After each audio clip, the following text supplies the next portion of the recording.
दंडवत प्रणाम। आज आपण आलेलो आहोत छत्रपती संभाजीनगर जिल्ह्यातील श्री क्षेत्र पैठण येथे।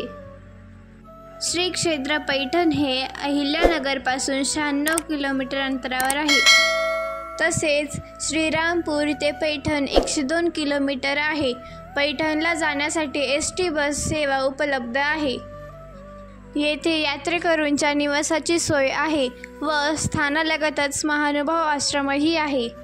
आता आपण जे स्थान बघत आहोत ते आहे यंत्रासनपूर्वक पूजा स्वीकार स्थान। सर्वज्ञांच्या वेळी या देवळास शास्त्रमठ असे नाव होते। हा पाषाणाचा शास्त्रमठ आहे। या मठाचे प्राचीन काळाचे दगडी 16 खांब अजूनही आहेत। आज हे देऊळ श्री दत्त मंदिर या नावाने ओळखले जाते। या स्थानाच्या चारी बाजूचे खांब नमस्कारी आहेत। या स्थानाची लीळा मी तुम्हाला थोडक्यात सांगते। सर्वज्ञ श्री चक्रधर प्रभूंची काष्टाच्या शास्त्रमठी संन्यासाच्या बरोबर चर्चा झाल्यापासून व त्यांना स्थित्यानंद दिल्यापासून सर्व संन्यासी त्यांच्याकडे वेधले गेले। ते महादाश्रमाला माहीत न होता सर्वज्ञांच्या दर्शनाला येऊ लागले।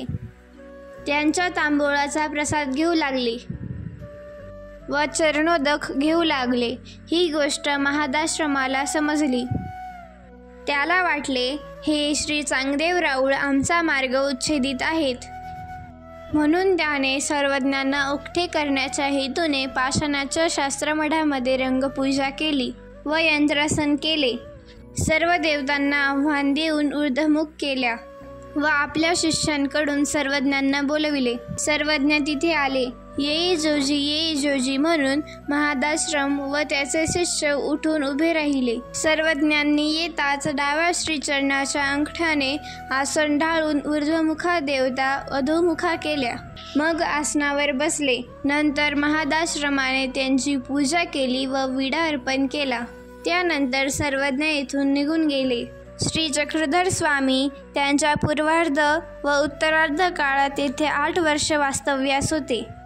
या काळात त्यांचा पैठण येथील अनेक मंदिरांशी संपर्क आला होता। त्यांचे कुठे अवस्थान तर कुठे वस्ती, कुठे आसन तर विहरण होत असे। हे आहे पांड्याच्या गुंफेतील स्थाने। लीळाचरित्राप्रमाणे इथे 2 स्थाने घडतात, पण प्रत्यक्षात इथे 3 ओटे आहेत। उत्तर बाजूने चरणचारी उभे राहणे स्थान व दक्षिण बाजूचे गुंफेतील आसनस्थान होय। आता आपण अवस्थान तथा निद्रास्थानाकडे चाललेलो आहोत। स्थानाच्या उत्तर व दक्षिण बाजूस मोठा ओटा आहे। सर्वज्ञांच्या वेळी येथे भोगनारायणाचे देऊळ होते। त्या देवळाच्या चौकातील हे स्थान होय। सर्वज्ञ श्री चक्रधर प्रभूंचे येथे 10 महिने वास्तव्य होते। ते येथे दररोज निद्रा घेत असत। आणि आता आपण आसनस्थान बघत आहोत। हे स्थान अवस्थान तथा निद्रास्थानापासून पश्चिमेस 20 फूट अंतरावर आहे। आता आपण चाललेलो आहोत मर्दना व मादने स्थान बघण्यास, आणि हे आहे ते स्थान। आज फक्त काष्टाच्या शास्त्रमठातील स्थाने, पाषाणाचा शास्त्रमठ, भोगनारायणाची स्थाने, पांड्याच्या गुंफेतील स्थाने, बैसांच्या गुंफेतील स्थाने, अनुपदेवाच्या गुंफेतील स्थाने उपलब्ध आहेत। ही सर्व स्थाने पैठण शहराच्या दक्षिण विभागी प्रतिष्ठान महाविद्यालयाजवळ आहेत। आता आपण आहोत बैसांच्या गुंफेतील स्थानात। भोगनारायणी अवस्थान स्थानांच्या देवळाच्या पश्चिमेस बैसांच्या गुंफेतील स्थाने आहेत। सर्वज्ञांच्या वेळी बैसांची पूर्वाभिमुख गुंफा होती। स्थानपोथी आणि लीळाचरित्राप्रमाणे बैसांच्या गुंफेत 2 स्थाने घडतात, पण प्रत्यक्षात त्या ठिकाणी 3 ओटे आहेत। बैसांच्या गुंफेच्या ठिकाणी भव्य व प्रेक्षणीय मंदिर उभारलेले असून ते आज श्री चक्रधर मंदिर या नावाने ओळखले जाते। हे मंदिर उत्तराभिमुख आहे। मंदिरास पूर्वाभिमुखही एक दरवाजा आहे। अल्लाउद्दीन खिल्जीपासून ते औरंगजेबाच्या काळापर्यंत म्हणजे एकूण 400 वर्षांच्या काळात महाराष्ट्रावरील मुस्लिमांच्या आक्रमणांमुळे पैठणमध्ये फार मोठी उलाढाल झाली। आपण आलेलो आहोत अनुपदेवाच्या गुंफेतील आसनस्थानामध्ये। ही 4 स्थाने भोग नारायणी अवस्थान तथा निद्रास्थान देवळाच्या उत्तरेस पूर्वाभिमुख देवळात आहे।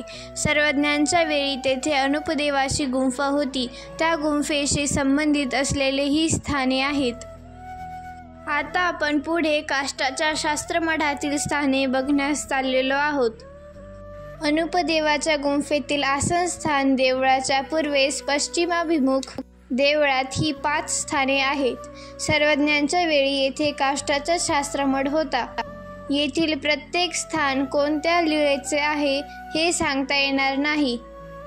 लीळाचरित्रामध्ये येथील एक लीळा आलेली आहे, ती मी तुम्हाला थोडक्यात सांगते।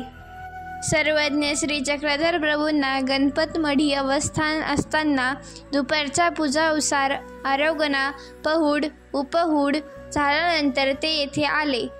सोबत देह भागवत होते। शास्त्रमठामध्ये संन्यासी वेदांत वाचत होते। सर्वज्ञ आलेले पाहून ऐ जोजी म्हणून संन्यासी उठून उभे राहिले। देह भागवतांनी आसन घातले। सर्वज्ञ आसनावर बसले। मग संन्याशांना विचारले, हे आपण काय वाचत आहात? संन्यासी म्हटले, जी हे वेदांत। सर्वज्ञांनी विचारले, वेदांतामध्ये कोणत्या विषयाचे प्रतिपादन केलेले आहे? संन्यासी म्हणाले, आत्म्याचे प्रतिपादन केलेले आहे। सर्वज्ञ म्हणाले, ते कसे? मग संन्यासी बोलू लागले। सर्वज्ञ म्हणाले, आत्मा काय असा आहे? तो असा आहे की म्हणून सर्वज्ञांनी त्यांना निरूपण केले। नंतर सर्वज्ञांच्या पासून सर्व संन्याशांना स्थिती झाली। व्हिडिओ आवडल्यास लाईक, शेअर आणि चॅनलला सबस्क्राईब करायला विसरू नका। दंडवत प्रणाम।